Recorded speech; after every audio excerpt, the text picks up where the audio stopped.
This is the Title V operating permit training webinar for Iowa Easier. My name is Jeremy Arndt. I'm with the Title V permitting section. I was kind of the lead Title V permit writer that was part of the development of Easier. And so I'm the one here training, doing the training on this for you today. I think I'll just go ahead and share my screen and we can get started.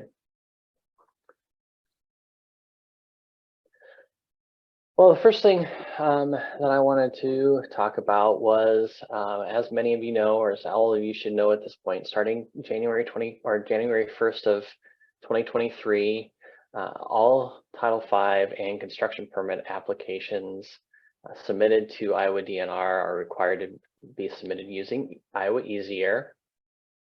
We have the Iowa or the e-air services page here on the DNR website that has all the information you could ever need for Iowa Easier. Here's your login spot. Some information about how to get access to the system. We have really gone above and beyond to get some more FAQs posted up on the website to give everybody as much information as possible at your fingertips when accessing the system and getting through any of the application types that are here. I will be talking about especially this Title V modification FAQ document here a little bit later on, but this one is probably one that is going to be most new to people. We had a pretty big usage of Iowa Easier over the last 3 years for initial and renewal applications. Modifications have been a little bit slower to catch up. So we developed this FAQ document just to help people with what modifications within Easier look like. And then we have our training tab. This training tab has some short videos we have, and then recordings from past webinars that you can go back and look at and review if you've got any specific things that you're looking for while you're going through and working on your applications. So with that, we'll go ahead and get started on the actual Iowa Easier usage. So this is your dashboard screen that you'll see once you log into Iowa Easier.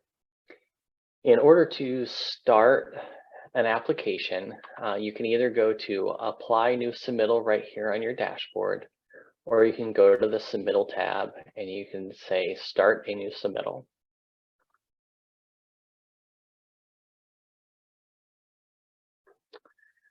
This will take you to this landing page where it will show all of the application types that you have access to within Easier.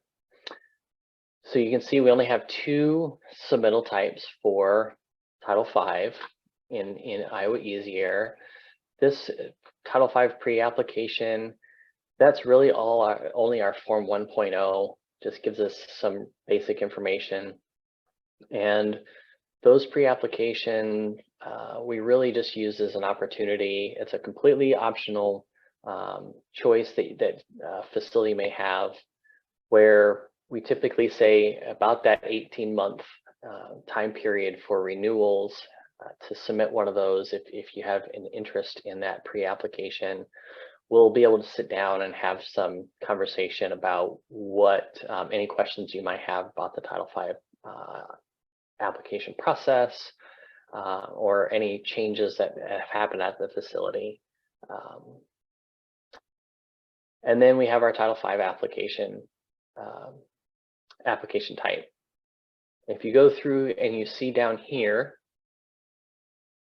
this question mark here on the Title V application, says that is where you can actually download the written instructions for Title V applications in Iowa Easy Air. So in order to start the application, you would just click Start here. I'm actually going to go to one that I have started.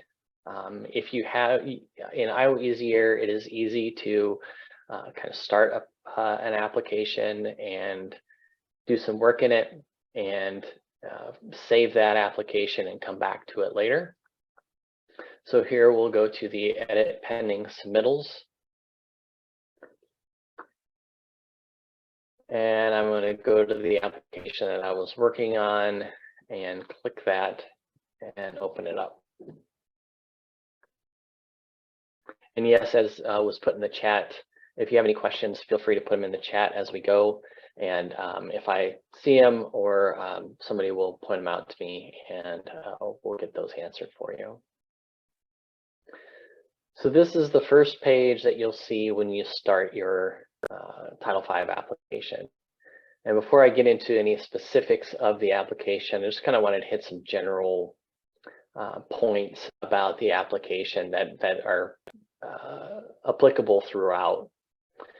First thing you'll see here is the red star. Red star indicates a mandatory field that must be completed in order for the application to validate and therefore submit. So if you see a red star, you'll need to make sure that that field gets filled out. These question marks are throughout the application. We tried to put them in about every field. It's just a quick little tool tip to give you a little bit more insight in what we're looking for that specific field. One thing that I did want to bring up, and it's a kind of, again, a general thing throughout the application process, is be patient with the system. If you click a next or a previous button and it doesn't look like the system's doing anything, be patient and kind of let it work. We have had instances where there has been some data corruption from people clicking the next button a few too many times. So just kind of be patient and watch to see that the system is actually working before trying to click it again. So again, starting your application, you'll choose your permit application type. You've got your initial, you've got renewal, and then we've got modification. I will go through modifications a little more in detail towards the end of the webinar. So for right now, we're just going to choose renewal. This application description box, this is not a required field. However, it is very helpful for the permit writer and the Title V staff when we actually get these applications in. It becomes especially important when it comes time for a modification, because it gives the facility, the user, a little bit of a chance to give us Title V staff some information on what that application is actually trying to do. You can also add a cover letter to the attachments that I'll show you later on if you need to add would like to add a little bit additional specific information to the application. Next, you'll scroll down to the facility information piece. You'll select your facility from the company name. Once, if you happen to be a consultant with access to multiple facilities, this list could get pretty long. So you just need to make sure that you pay attention and select the right facility, and the responsible official that's associated with that facility will be listed in parentheses here. That becomes important. One thing that people kind of miss is that your access, if you are not a responsible official, your access to an application type or to a facility is actually tied to that responsible official. So if there's a responsible official change that happens at a facility, that new responsible official has to get established within the system. and then they have to actually grant you access back to that facility. So that's something that you will have to make sure that you pay attention to, that the correct responsible official is listed in that company/facility name box. All this information is pre-populated. There are a few facilities that have multiple EIQ numbers, and so in those cases, you can select whichever the applicable EIQ that you're wanting to work on is. Next, we'll go to the permit contact information. Just a note is this will automatically populate the information for the person who initially created the application. So in many cases, I would point out to especially consultants who are working as a third party for a facility, when you create the application, we'll actually put your information in here.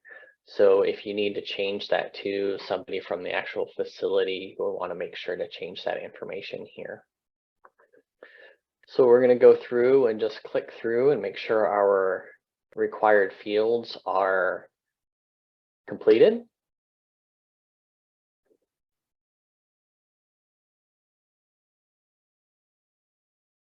System is thinking about it.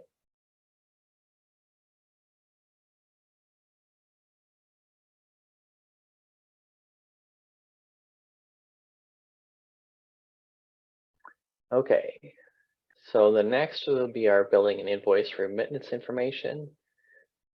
Again, you can feel free to fill that out if it is somebody different from the permit contact, or you can click the same as permit contact button, which we'll do here. And it will fill all that information out.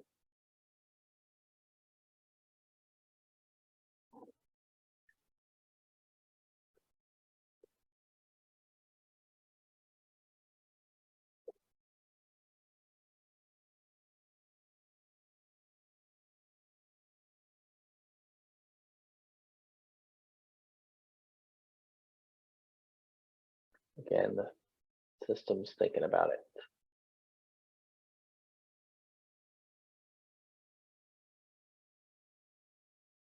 Okay, so you'll see that all that got filled out.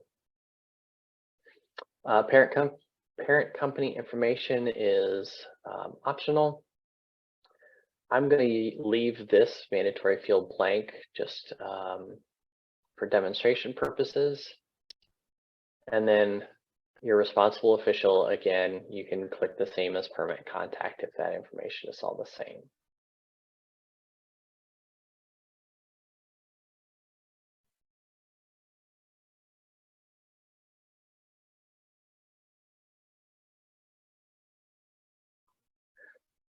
So as we're waiting on that, you'll see that the SIC and the NAICS codes are pre-filled based on what was in Slice when that data was, if that data was populated into Easy Air from Slice in 2019 when we did that. If that information is not filled in, you'll just have to make sure to select it from the drop-down list in each case. If there is a secondary activity, you can go ahead and fill those out. So now we're down at the bottom of the page, and you'll see these buttons down here. We've got a save button, and we always like to say around here with Easy Air, if you have a question about what button to hit next, your best bet is to hit save. The system has many different save areas that you want to make sure to use in order to commit the information that you filled out to the background database. The next button here is kind of a save and next button, so it will accomplish that goal as well. So right now I'm going to click next here, and what's going to happen actually here is eventually when it gets there, it will show me that one of the mandatory fields has been left blank. Now the system will save all the rest of the information in the background, but it won't allow me to move to the next form because that mandatory field as blank. So you'll go up here and you'll see facility total must be entered. And it will actually list anything that may be missing, any mandatory fields that might be missing. They will actually list each one here. And then you'll see that it's actually highlighted in red. But for right now, I'm going to leave that blank. So we're going to go ahead and navigate to the next form, the form 2.0. So there really are two ways that you can navigate through the application forms. Like I said, one is these next buttons, which if you are completely filling out an individual form and moving on to the next one, that is the best way in order to move through the application, because like I said, it will save and then move to the next form. If you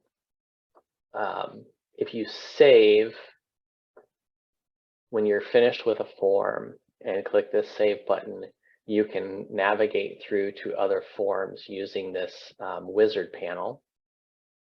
However, if you don't save on, say, this form and try to move to one of these forms, a warning will pop up that asks that lets you know that you will lose your data and ask you if you want to continue. So if you do hit continue on that and choose to continue without saving, the information that you entered previous to that action will be gone. So you just, like I said, want to make sure that you click the save button as much as you possibly can. So this is our form 2. You'll see that it looks very similar, a little bit more pared down from what our older paper forms looked like. Those of you might have some experience with those. But again, if your information was imported from Slice, or it was imported from a construction permit that may have gotten issued prior to your Title V, all this information should be filled out. So realistically, this should be more of a confirmation step to make sure that all the information here is correct. One thing I do want to point out is that if you use indoor vented or fugitive for your discharge style, you'll notice that a number of these mandatory fields went away.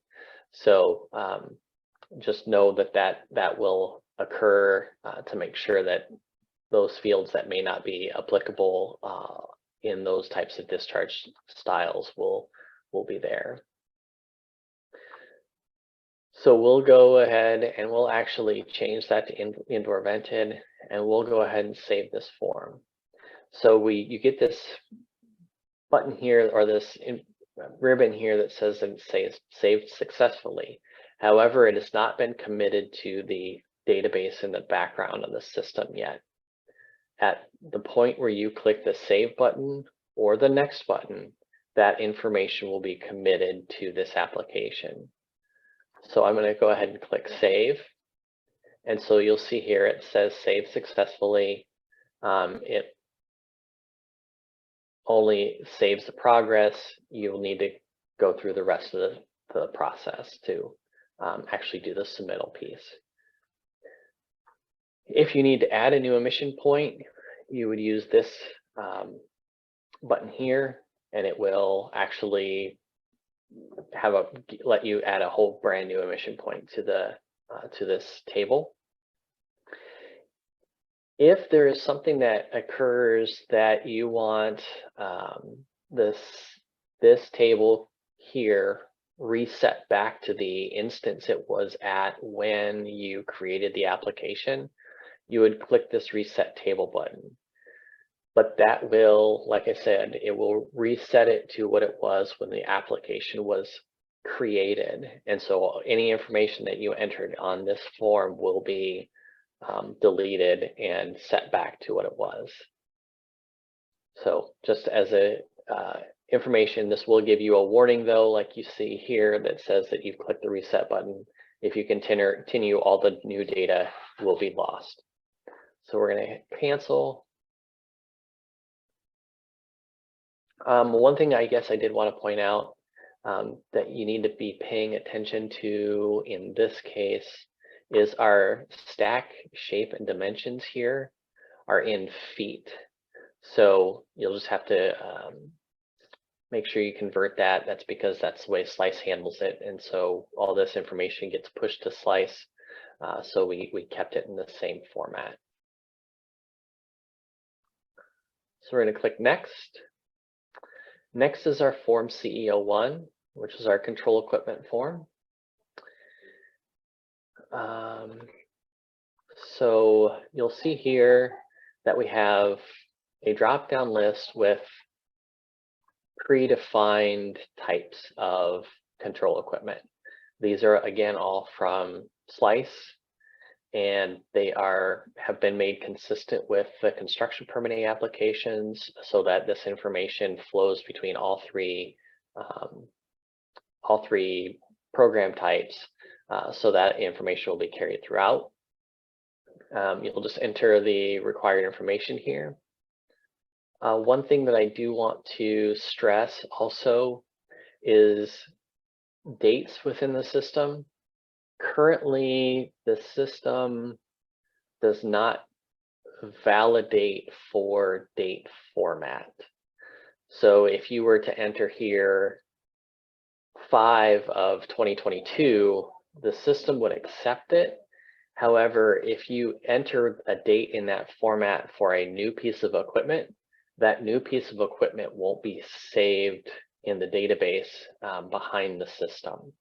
So you need to make sure that you use this format of 2-digit month, 2-digit day, and 4-digit year in order to make sure that all that is saved.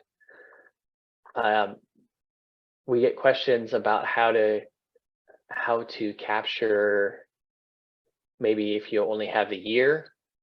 What we typically would suggest is to pick June 15th of that year as the kind of middle date. Actually, I think it's July 1st for that middle date. If you only know the month in the year, pick the 15th of the month and use the year so that we have it in this validation and everything will work going forward. So again, you'll just go through and answer your questions here. I'm going to show you, so this is how you show what your control efficiency and capture efficiency is. If we wanted to add a new one, we could use the pollutant code or the pollutant name and do a search. We're going to use our capture efficiency of 100%, and then our 99% control efficiency to get our 99% combined. We're going to click Save. You'll add your emission point, and we're going to click Save. And again, I'm just going to click Save here to make sure that everything's here. We do have the ability in the CEO1s to do a batch update of pollutants. So in this case, I'm going to click in this column here, these 3 pieces of control equipment, and I'm going to click batch. Again, it's going to give you a warning message just that it's for identical pollutants and identical control efficiencies across the board. So we're going to click that. And so then when we go into this one, you're going to see that PM 2.5, PM10, and PM are all entered here.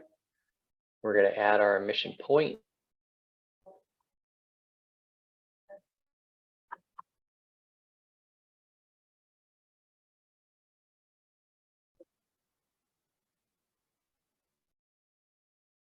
And then again, answer the rest of our questions.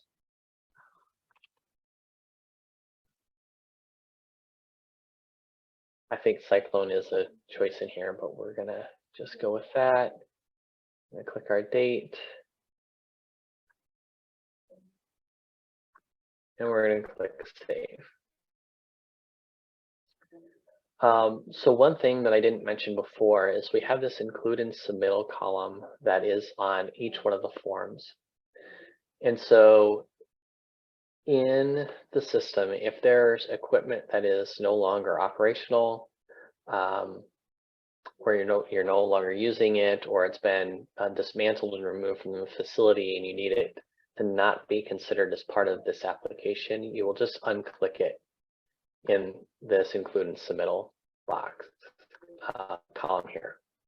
And so then it will actually not validate for any of that, and it will not send any of the information for any of these pieces of control equipment or any of the other forms to slice or construction permitting or anything like that.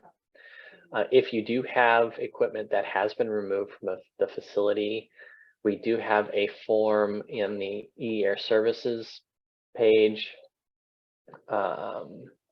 for this one here, facility equipment deactivation form. And so you'll fill that out and send that in, and we will in the background set actual equipment to inactive so it won't show up in future applications. Here's our monitoring form. This is for continuous emissions monitors that you might have. So we get very few of these ones. We're just going to go ahead and fill this out for one real fast. Again, you'll see that the ID and the date of installation are required, but none of this stuff is required here. It's all optional.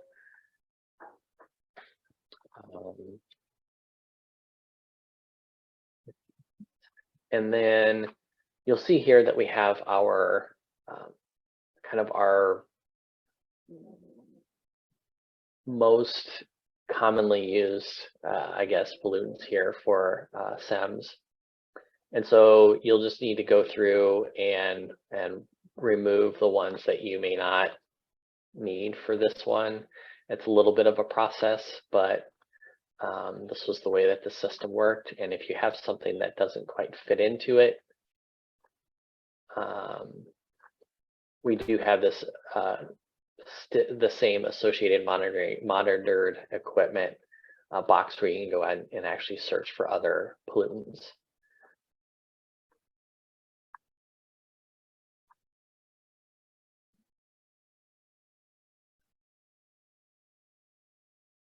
And actually, for at least one of the monitored pollutants, you have to click in and answer these questions. For the rest of them, it's not actually required, but in order to pass validation, that's what we'll need to do. So you'll see we're all set. We click next, and that's all saved. So here's our form 3.0, and this is where really most of your data entry will occur on your emission unit forms. So we're going to go and we're going to look here. And again, you'll see, again, most of this stuff will be populated, would have been populated from Slice if this is your first time around, or from any construction permits. But there are things that just don't transfer over well, so we would need to include them here. So you just need to go make sure you go through your mandatory fields. You'll see that SCC is a required field. And in these cases where you see that there's the SCC code and the SCC description, when they're both the same, that tells me that it came from Slice in 2019. So what I'm actually going to do is I'm going to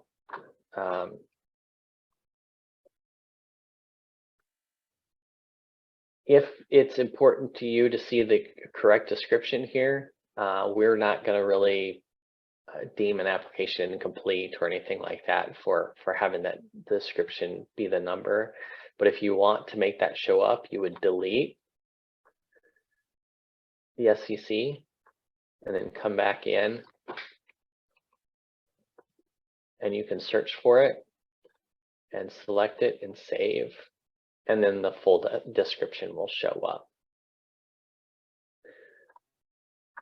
For raw materials, This is another list that came from Slice and that we have also worked with construction permitting to make sure that we're consistent between the two. And if there's something that doesn't quite fit,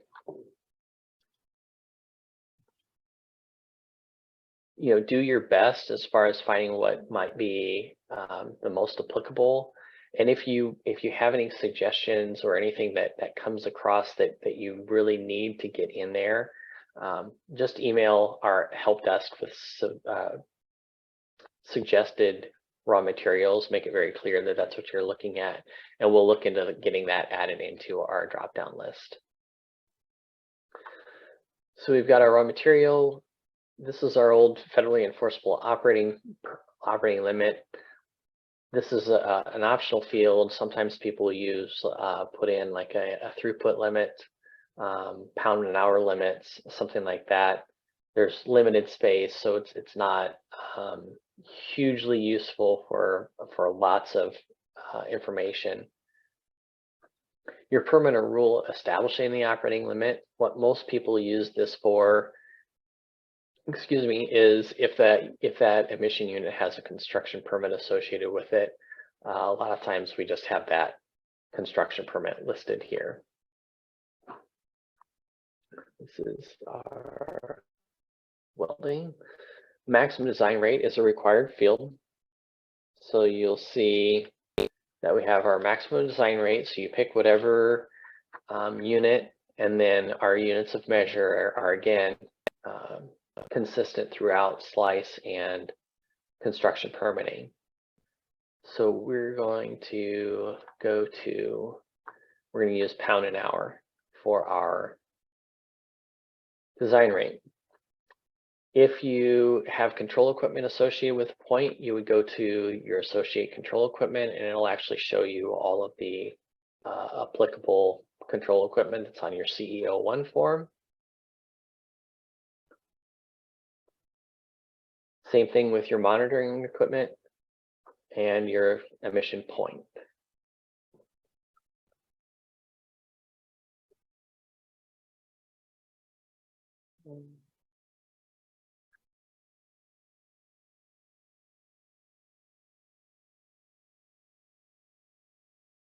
So for associating our potential emissions, you are required to include at least one criteria pollutant.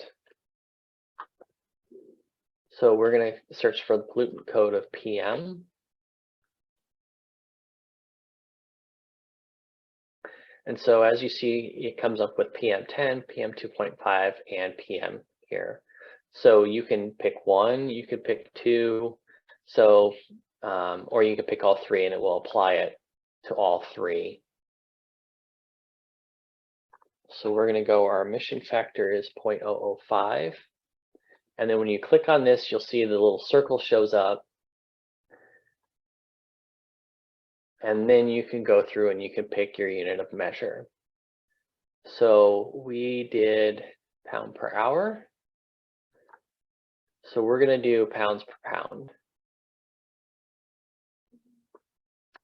And because our unit of measure in our emission factor matched our unit of measure for our maximum design rate, it actually did all of the auto calculations for us based on 8760 to get to our potential annual controlled emissions in ton per year. We're going to do our material balance for our source of emission factor. So you'll see that we did the auto calculation work throughout here. But say we have actually an emission limit from a construction permit for this source that is actually 0.05 pounds per hour uncontrolled. When you click to the next tab, it will actually recalculate everything. If you were to put a control efficiency in here, say of 90%,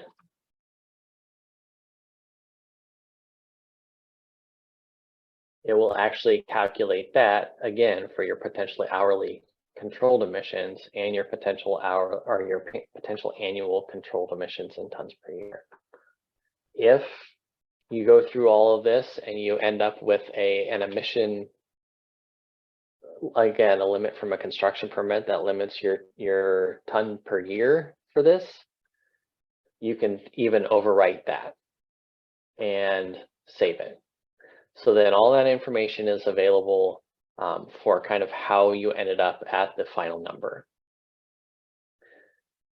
And then HAPS works the same way. We'll add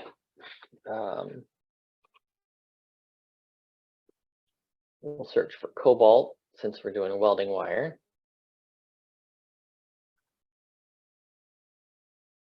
So we'll do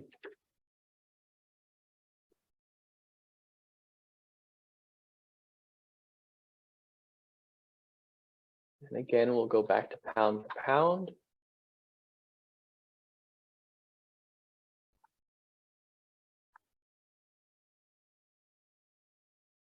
And it does all of our emissions calculations for us again.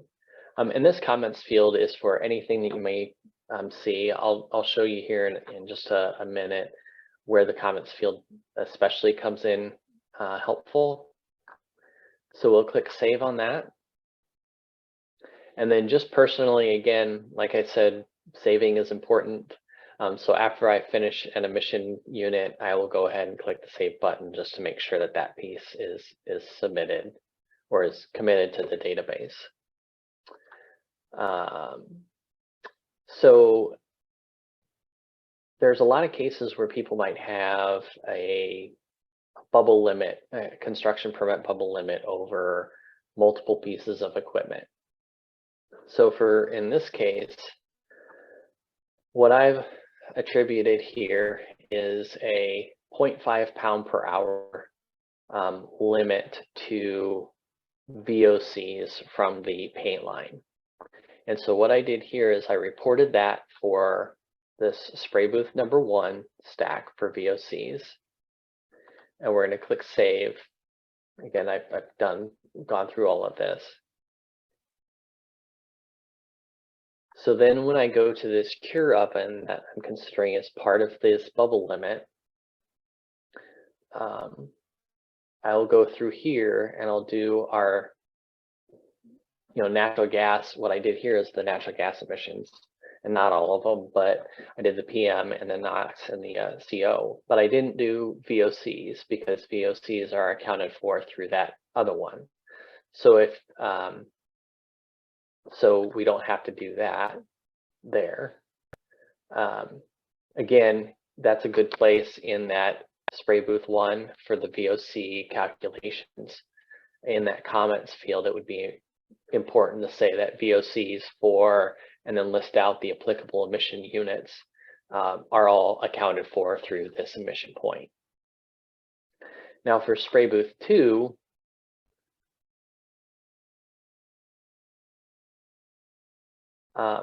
we are going to assume that this is a dip tank. I know it says spray booth, but we're going to call it a dip tank. But we have to report one criteria pollutant here. So what I'm going to do is I'm going to do VOCs, and I'm actually going to do 0 for my emission factor. And then do my units of pound per gallon. And then I'm actually going to go to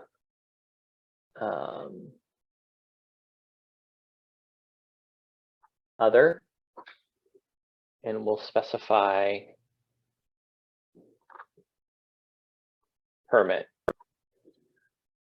So here we've calculated everything out to 0, and we can say accounted for in spray booth number 1. So the reason that this is important to have this counted as 0 is because that is the number that will actually be used in Form 1.5 to calculate your facility-wide potential emissions. And so we're going to click Save on that.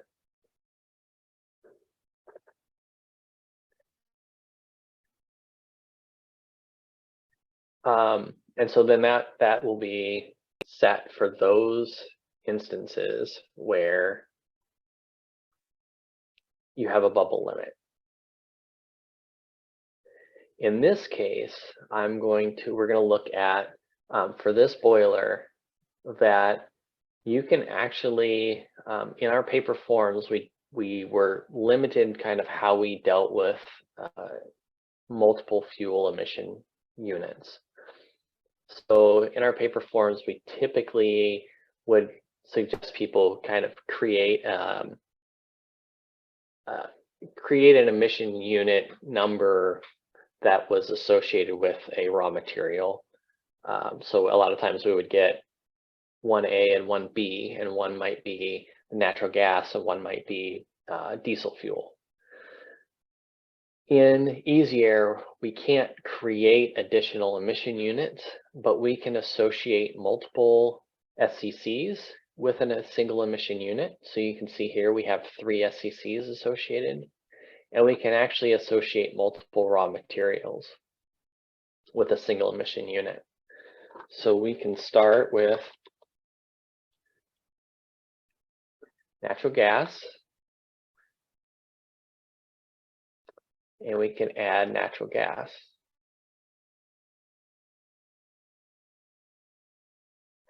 And then we can come in and we can say propane.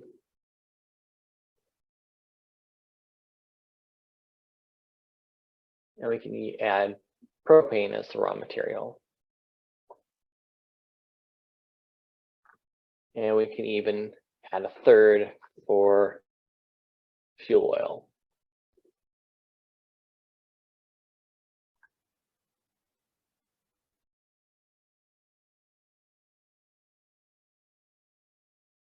So the issue that we run into here is we only have one available maximum design rate. So essentially you're just going to have to pick one design rate. For this one's not going to be quite so hard, but say if you had a grain dryer and you wanted to include the grain and the natural gas combustion, you would have to pick one of the two in order to use here. So here we're going to use 10 million BTU per hour as our design rate.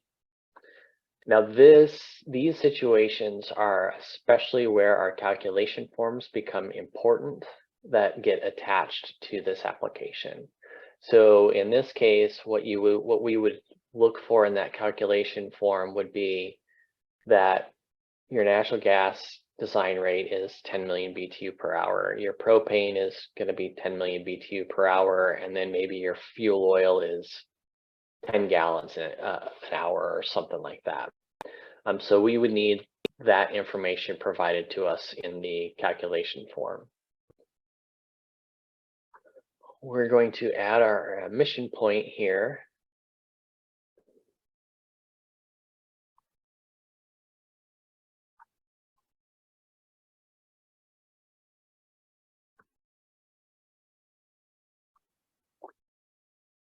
And when we go to our associate potential emissions, what we're going to, I guess there are really two ways that you can manage this calculation piece. Is you can either come up with what would be a combined emission factor for how you would calculate those. This case wouldn't be quite so cut and dry as, say, again, a grain dryer, where you could take what the emission factor for natural gas combustion is, and then add that to whatever your grain emission factor is, and kind of create something to match along with what the maximum design rate emission factor that you use, or emission unit that you used. But in this case, we're just going to call it 0.076 pound per million BTU. So you can either do it that way and then provide us again in that calculation sheet how you came up with that combined emission factor, or you can choose to just use whatever the appropriate emission factor is for the raw material that you use the design rate for. And then in this actual ton per year box, just provide the total ton per year for the combined emissions for that source. So say in this case, we wanted to say it's 5.05 tons per year.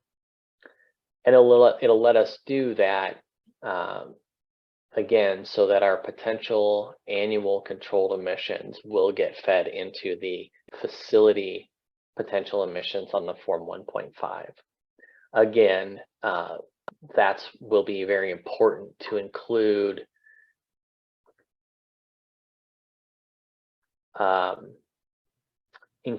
in the CA01 how you came up with that total ton per year number. The permit writer will use that in order to do their review and make sure that that they can agree with what's going on there. So those are off the wall, or not off the wall, but a little out of standard situations for the way the system was developed. And those are really the workarounds that we've come up with. If it really came down to it, you really could put zeros in each one of those, in each one of the other fields in the calculation.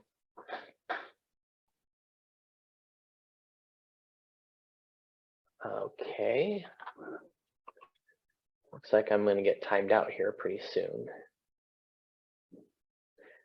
So we will just go ahead and do this. And so here,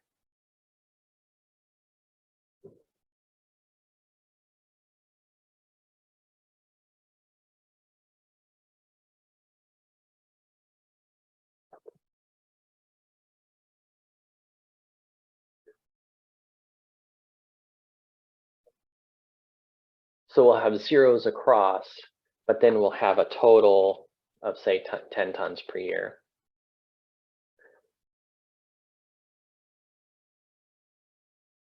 And then, like I said, that's where our calculation sheet is going to become very important. Okay, so we're saved here. I'm going to click save again, and then I guess I'm going to have to log out and log back in. The system actually does give you a warning now. It didn't used to give you a warning, it would just log you out. So that's helpful.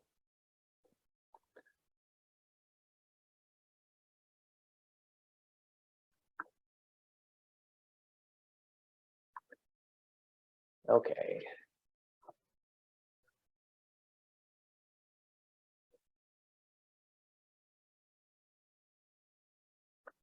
So again, I can come down to my edit pending submittals and pick back up with where I ended. So I ended on my Form 3.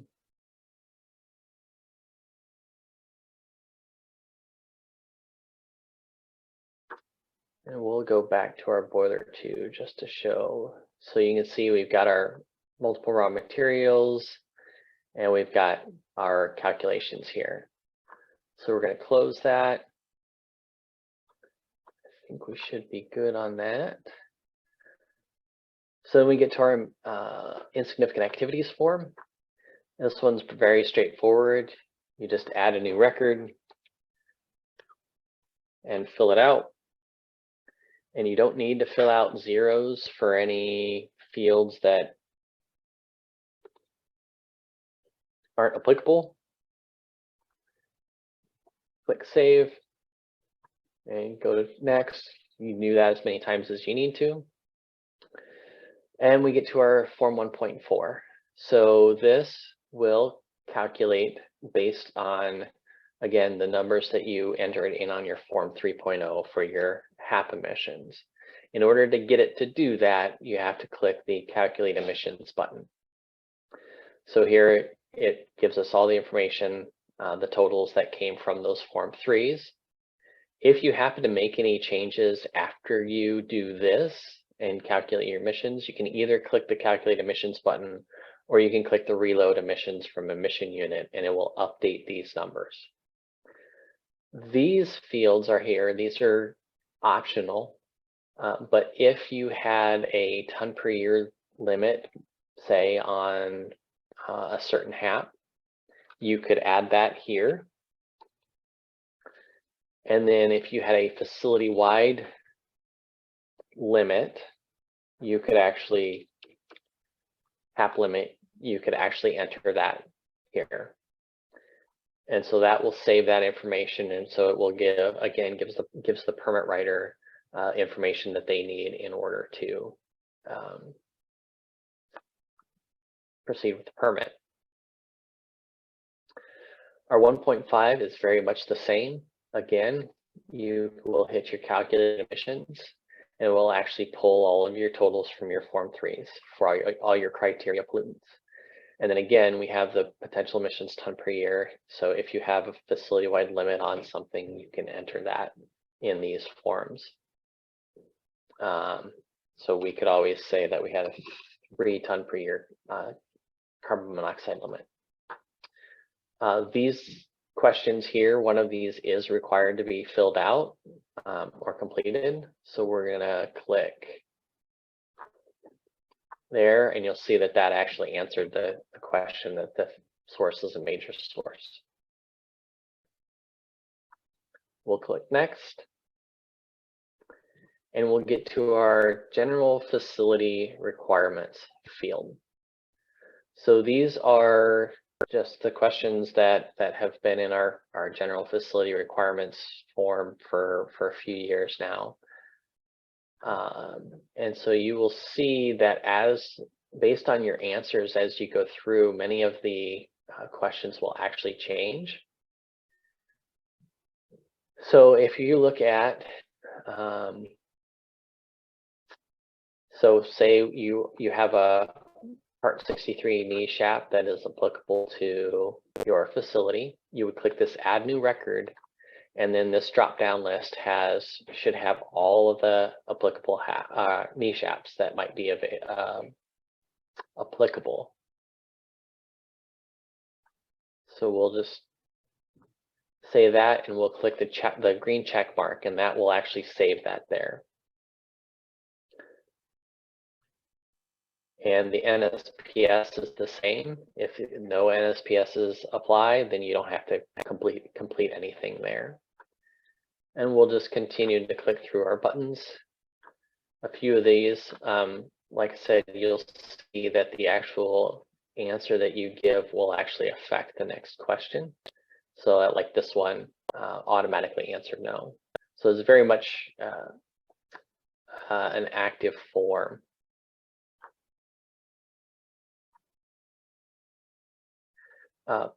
Question number 7 is if there are any proposed limits or operating scenarios that you wish to apply for when you apply for the permit. Here's this application. This will actually send you to our forms and instructions page, and this will discuss how to actually request those. And then if you were to answer yes, then it would require an attachment to request those forms. So we're going to say no. If you have a boiler or process heater or engines, you can click yes there, and again that will actually cause other forms to pop up that you'll see here in just a second.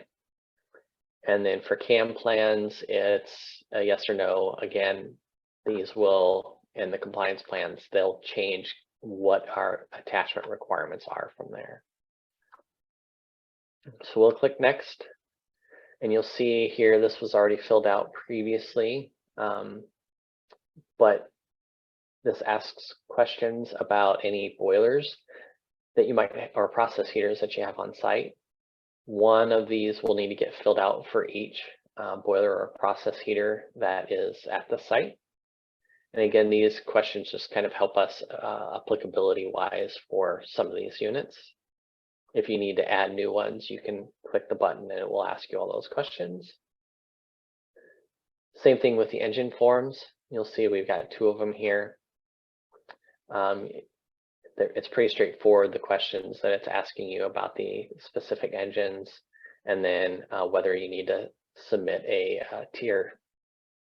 So you'll see that an certificate of conformity must be attached to the application, and I'll show you where that would be at the attachments page. So one thing, we have seen it happen relatively frequently, but there are cases where if you are working on an application and you work on it and you save it and you leave and you come back, sometimes these boiler and process heater and the engine forms will actually disappear. The information is still there, it just doesn't show up in this section right here, and you'll know that that happens when they're not populated here.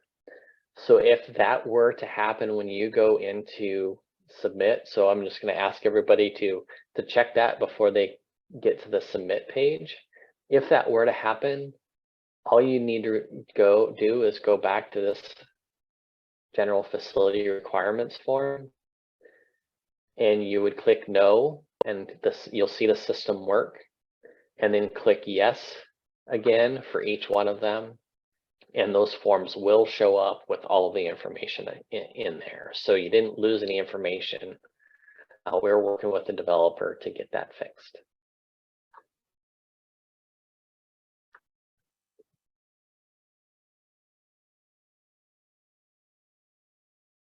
So here is our attachments page.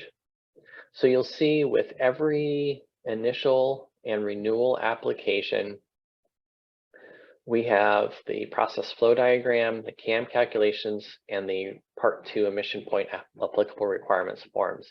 They are all required attachments to be submitted.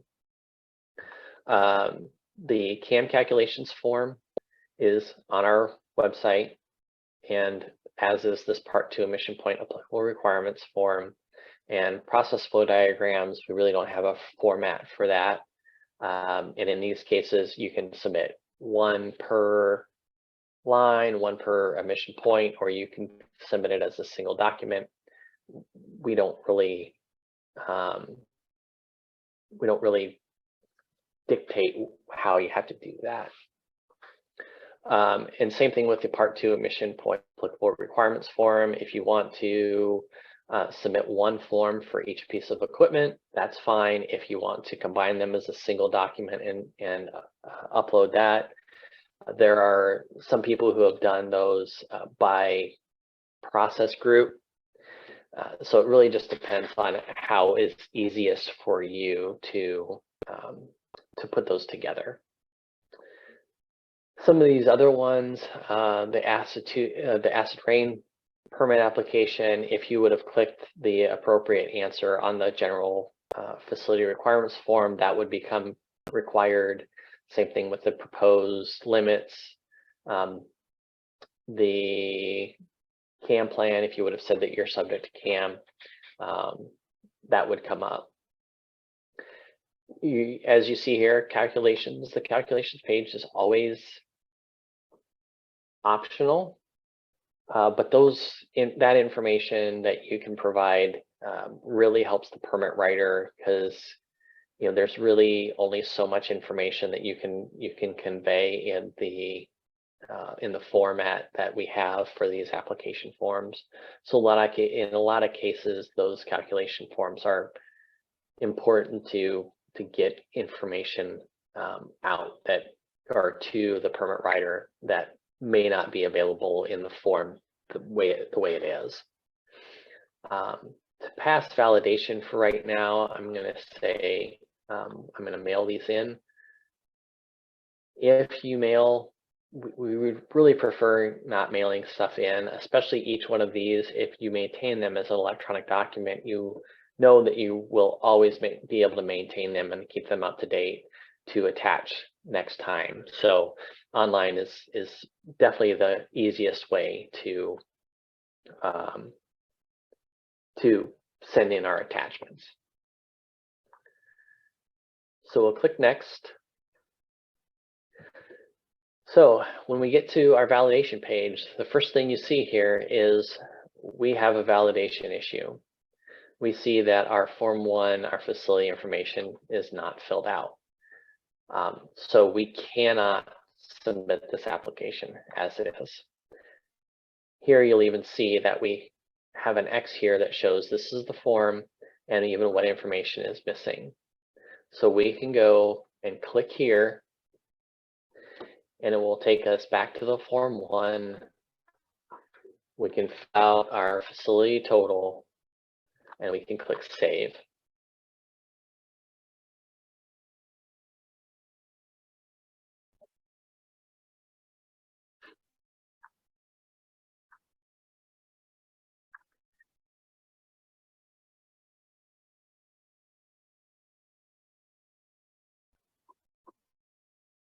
Still waiting on this system.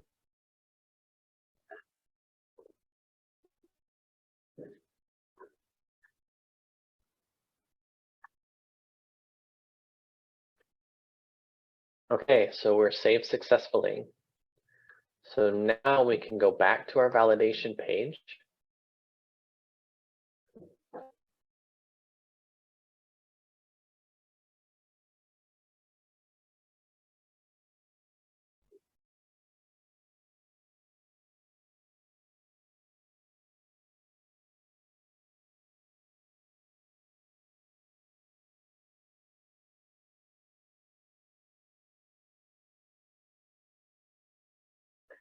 And you can see that we're green. We're green all the way down to see that we are good to go.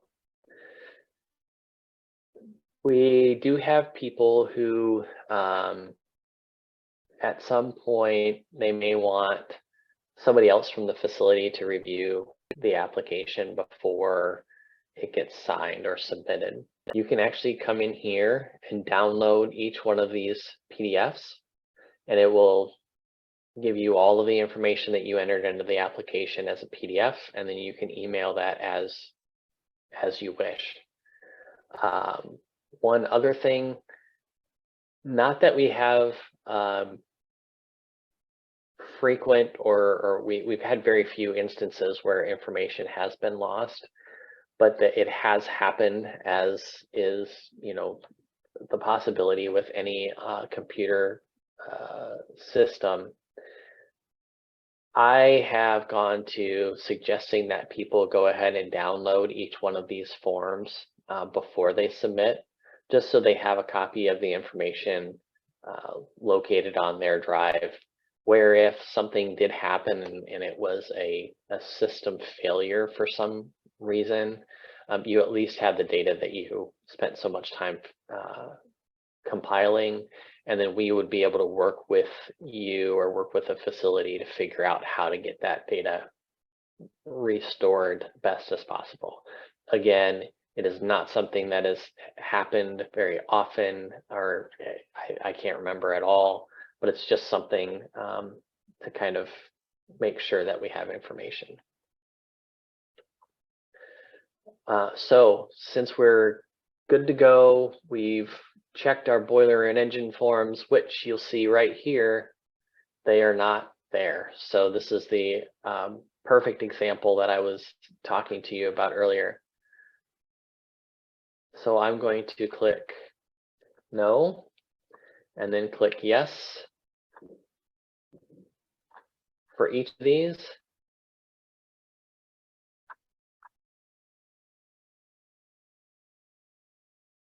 We're going to click next through. Keep going. So again, now you see that the boiler engine information forms are here where they weren't just a second ago, and they are actually here as well, saying that they're complete. So again, that just kind of shows why we need to do that double check. We'll click next. And if you are a preparer only, this will give you the opportunity down here. It'll say send notification to the responsible official that the application is ready for submittal. I can't remember what the actual wording is. But if you are a responsible official, and so then the responsible official will get a notification, and then they can go into this, and since I'm logged in as the RO for this test facility, I can go ahead and submit this. So this is our certification saying that everything is true and accurate.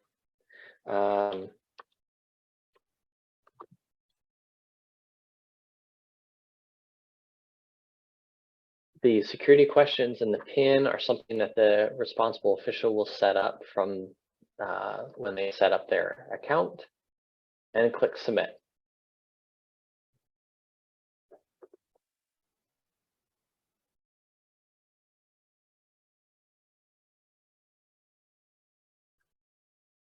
Of anything, this probably usually takes the longest to go. I don't think on the production side, I don't think it quite takes this long.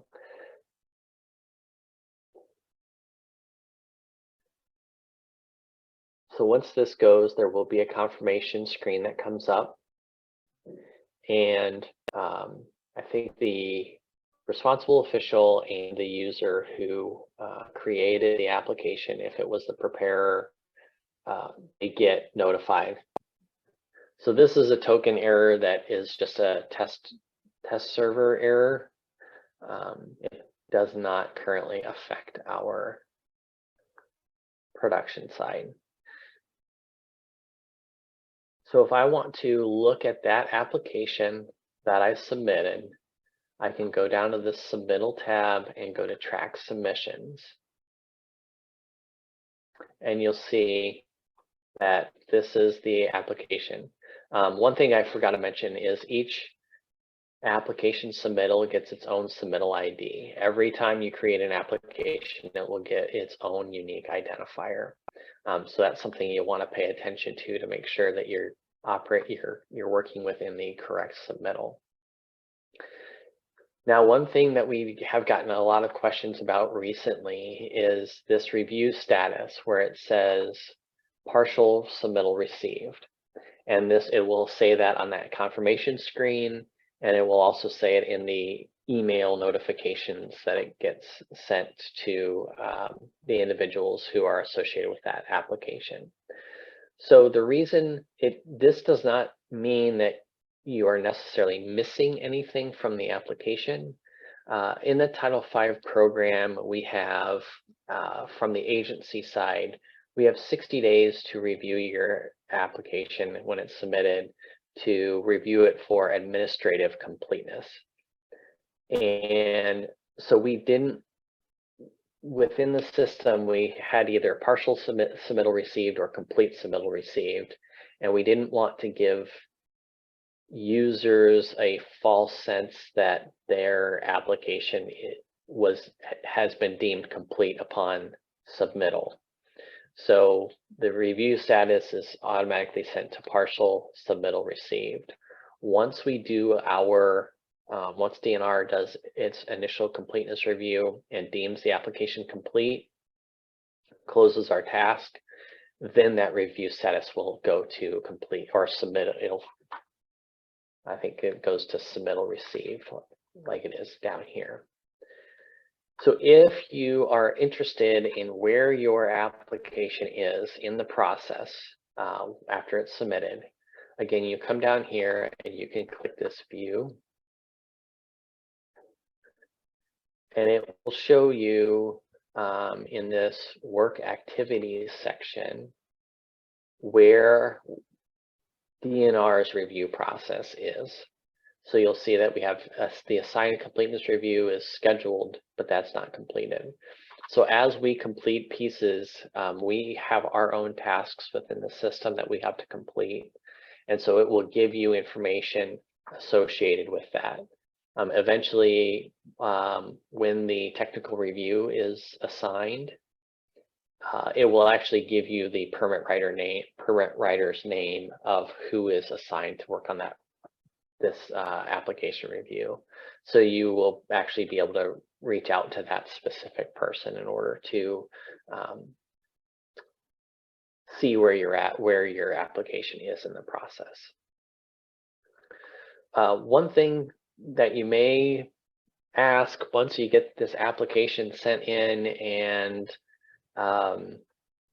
you're waiting on the review process to start on our side, and say there's been a change, a construction permit got issued.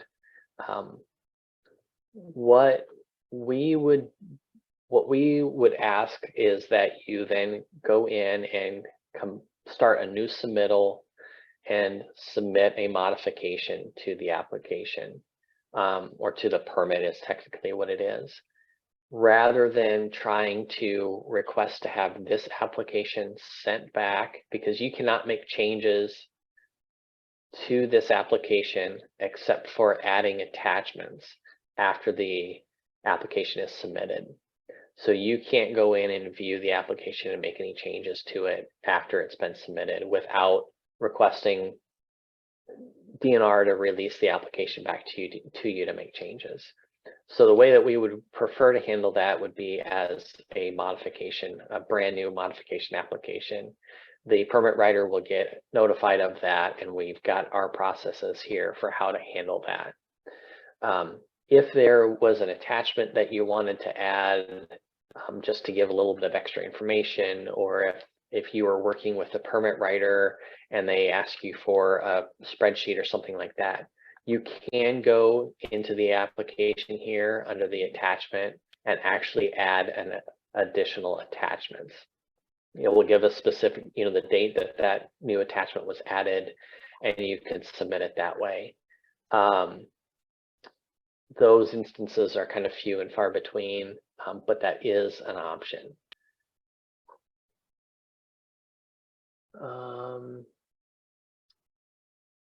So one thing, so I guess that's really the initial and renewal, which is your big information data entry piece, those larger application processes. One thing I do want to mention is once you that the very first time that you submit a full Title V application, yes, it will be a little bit more of a data intensive operation, because you'll have to input all of those potential emissions calculations and all that stuff into the application. Once you do that the first time and submit it, all that information is then committed to the database and it's available the next time. So the next time around, when you do a renewal or a modification, all of those emissions calculations will be in those Form 3s. So you will really, be more of a QA/QC, keep up to date any changes in those emissions calculations for the next time around. So this time might be a little more difficult, but it will make things easier going forward. We'll talk about modifications. Like I said, with the January 1st change to requiring easy air submittals, modifications is probably going to be the biggest change that we'll see from people in their usage of Easy Air. We do not have an easy mod form in Easy Air, because really our easy mod paper form was our attempt to kind of hit what Easy Air's eventual usage was supposed to be. So if you get construction permit changes, those permit changes will be available to your Title V application, and you'll be able to manage from that modification from there. So again, I'm going to start from my edit pending submittals to see a modification. Process is almost identical in that you'll select your application type, and then once you select modification, you'll see this box appear with the 3 modification types listed.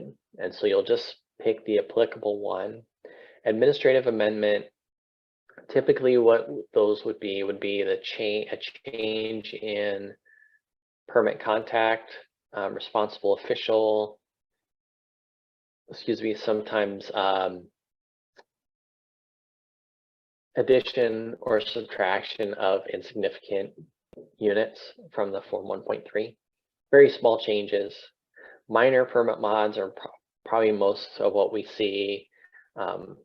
You get an updated construction permit or a new piece of equipment, something along those lines. A significant mod would be if there's a change in PSD applicability or NESHAP or NSPS applicability or something along those lines. And mainly that comes back to us, but the rules dictate, Iowa rule dictates when each one of those applications is required. So like an admin mod or a minor permit mod are actually required upon making the change or prior to making the change. And then a significant mod is due 90 days after making the change. But none of this changes what is actually in the application. But while I'm here, I also wanted to bring up the fact that there are cases where a responsible official might change in the middle of an application process. So if that were to happen, I kind of mentioned it before, if that were to happen, the new responsible official would need to get set up in the system associated with that facility.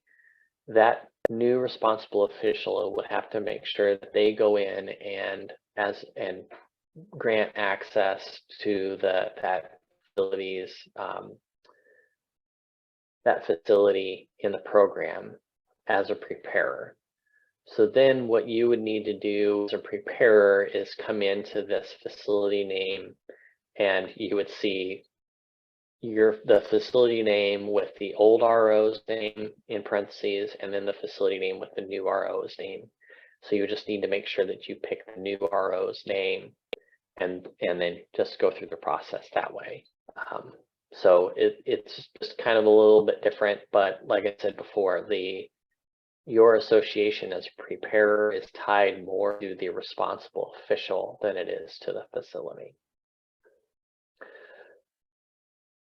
So, like I said, we're going to do a minor modification in this case. So again, you fill out your Form 1 just as you would any other time.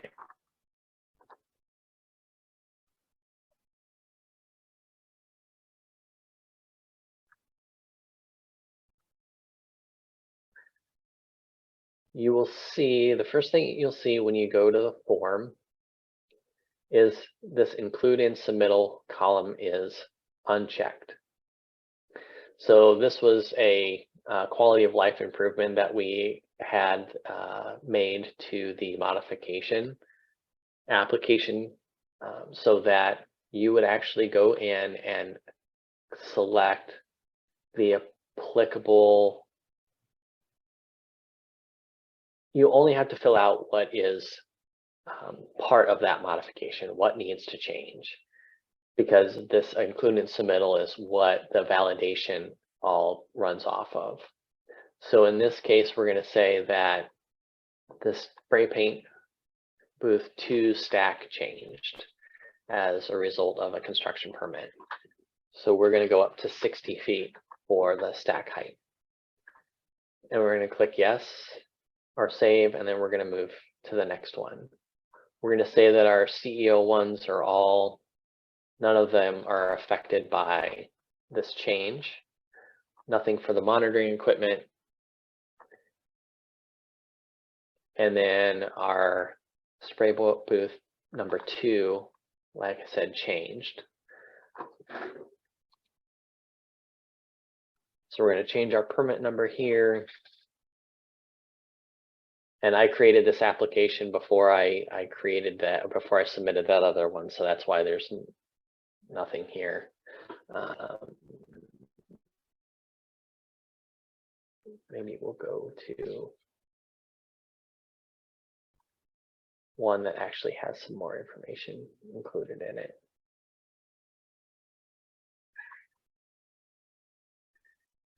And so we're gonna, like I said, we're gonna say that we have an S1 permit. We went to 15 gallons an hour, which means we're gonna have to, I don't know if that will update or not. We'll have to change all of this stuff.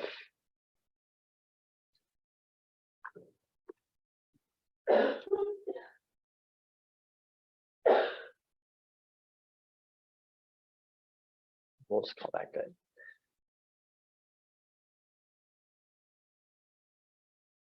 So we'll keep clicking next, and we'll click next again.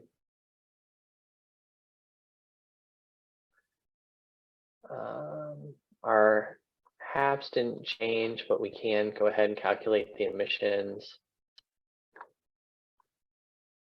These ones aren't really necessary.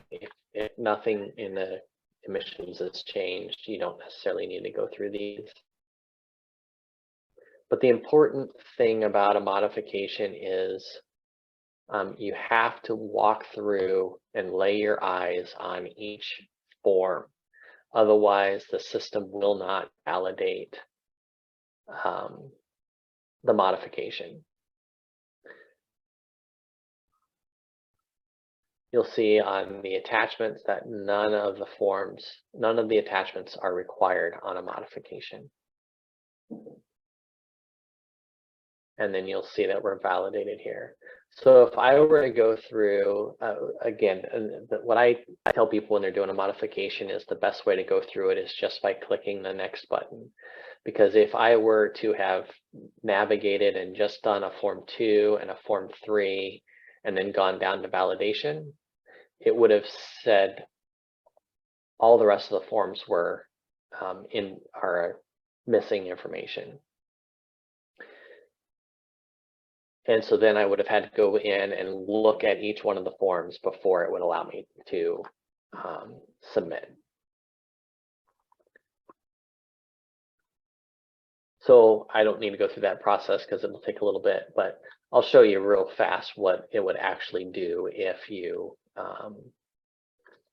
only viewed certain application forms on a modification.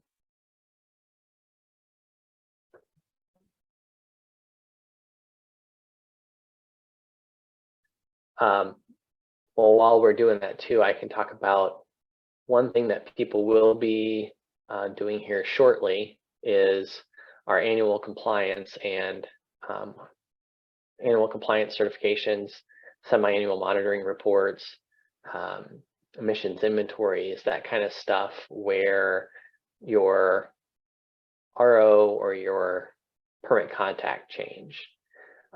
Right now, you know, in the annual compliance certs, it tells you to submit the Title V forms. Well, again, we don't have the paper forms to do that anymore. So everything would need to be done through Easy Air. So in those cases, again, you would need to make sure that the responsible official and the permit contact, if the permit contact is going to be the one preparing the application, are set up in the system, have access to the system, and have you know, are associated to the correct facility. So you would go in, apply for a modification as an administrative amendment, select the appropriate facility,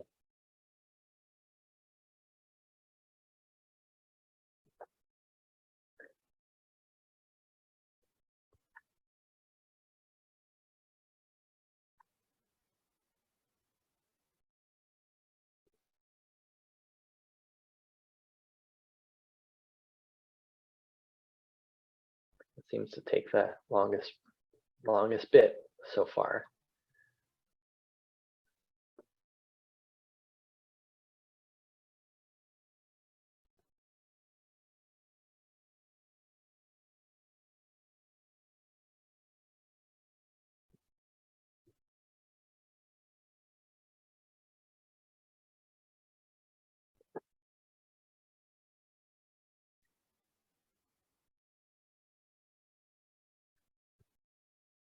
So I'm going to click save here and save this form 1.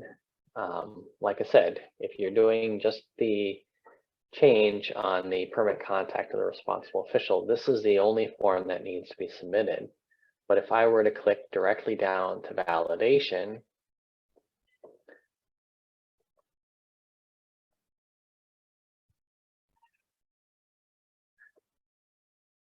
well, it's telling me that these 2 forms are lacking or have not been validated. So if I go to that form and that form and click next, and now go to validation, now I'm fully validated and again, ready to go to submittal. So like I said, it's just easiest to just kind of click through the next buttons and and only add the information that you need to change. One other thing that I will talk to you about is if there would be a reason, like I discussed earlier, if there was a change that needed to be made to the application right after you submitted it and you realized that there was something that was incorrect, or if during our initial completeness review and we deem the application incomplete, what we will do is release that application back to you. And what you will see is when you go into your edit pending submittals, that application will be in this pink color, red color, and it will say that your status is in amendment. So you'll go in to edit the application and when we send it back, we will be as specific as possible in the comments as far as what information is required, and that comment will be given to you here. And then you click amend and you will be able to go in and make changes. So, but you will only be able, when we actually release an application back to you, we will only release forms that need to be changed.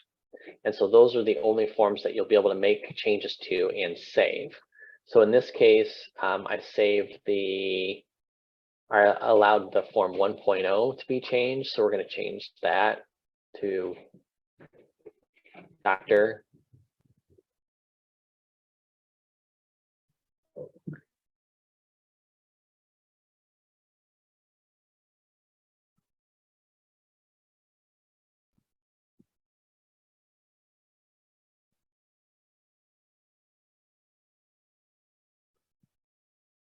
Again, it just doesn't seem to like the form 1 today.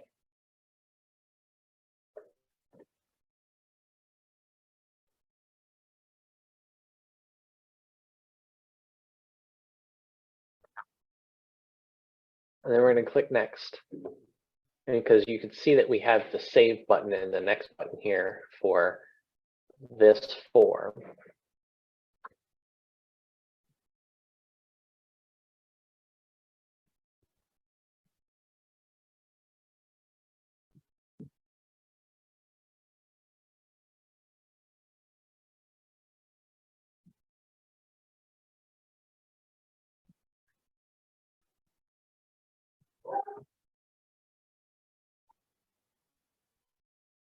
You'll see that we have a save button from the form 2, so you can make changes on that one.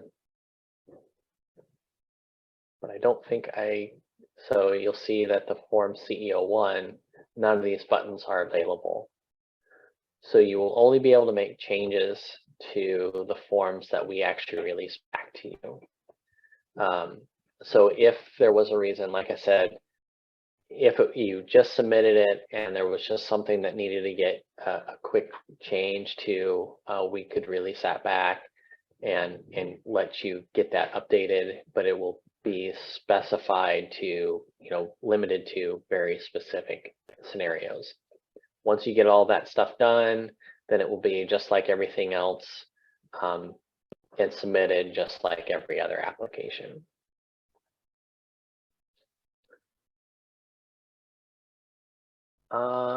Really with that, I think that I've kind of hit everything that I was hoping to get to as far as the Title V application process. If you are ever working in Easy Air and have any like systematic problems, trouble getting logged in, or the system just doesn't seem to be working correctly, reach out to our help desk. I'll show you again on our eAir services page. We have our easyair@dnr.iowa.gov, or there's a couple of phone numbers there that you can reach out to our help desk, and they can help you systematically. If you have any questions about like the actual data that we're looking for in the applications or how to fill out a form, absolutely reach out to me. Again, my name is Jeremy Arndt. I'm an environmental specialist senior with the Title V operating permit section. So I'd be happy to help you and walk you through anything that you might have. We can set up video chats where we can share screens if it comes down to that, and we're happy to help you out in any manner that we can in order to get these applications submitted and make it as simple and easy as possible.